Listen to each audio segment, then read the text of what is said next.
Hey, what's up? It's Brandon. We got some mood lighting tonight because the co-working space, for whatever reason, doesn't let the lights turn on after a certain time. So I'm grinding here late into the evening. And I want to talk to you about, I just want to ask the question, who's your target audience? I ran into a guru the other day who was like banging everybody on, oh, you have to define your target audience. You have to know who your market is. And it can't just be this wide scattershot thing. It's got to be really, really precise. And that's something I've heard ever since all the way back in business school 15 years ago. You know, they talk about you've got to know who your target audience is.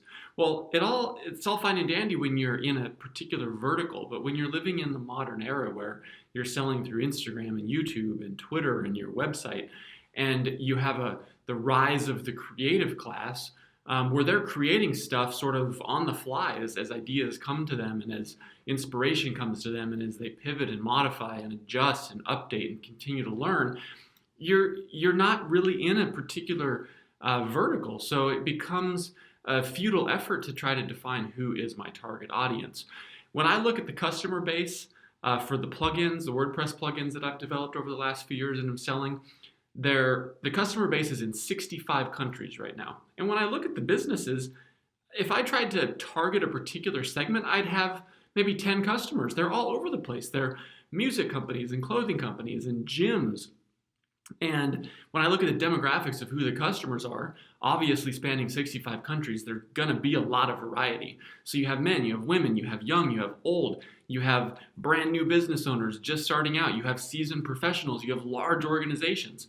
So I've really kind of dispensed with this whole insistence that we have to identify a very particular target, especially when it comes to the rise of the creative class, which so many of you and so many of us are starting to embody with our business efforts. So I wouldn't get hung up at all on spinning your wheels on trying to define who your exact customer is, because once you start gathering data, it's gonna not be what you thought it was. So I would spend time creating, modifying, getting the core product to market, and then adjusting it based upon feedback. But the more time you spend sweating bullets that these so-called experts are telling you to narrow in and find it, it's got to be extremely particular, the type of shirt they wear and the type of car they drive, you're never going to get there. So build the product, get it to market, collect feedback, and iterate from there. Iterate, iterate, iterate, iterate. And from there, the market will tell you who your market is.